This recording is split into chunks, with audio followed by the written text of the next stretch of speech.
ओम श्रीमद्भगवद्गीता प्रथम अध्याय अर्जुन विषाद योग पांचजन्यं ऋषिकेशो देवदत्तं धनंजयः पौंड्रं दद्मौ महाशंखं भीमकर्मा वृकोदरः।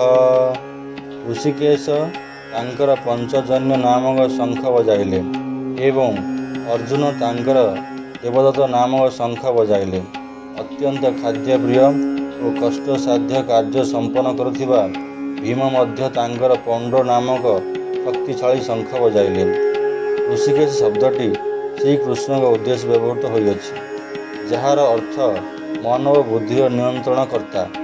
से समस्तंकर मन बुद्धि तथा निज मन बुद्धिर मध्य अंतिम नियंता अटंती। से पृथ्वी पृष्ठरे अद्भुत लीला करुथिबा समय मध्य निज मन और बुद्धि उपरे पूर्ण नियंत्रण रखि थांती।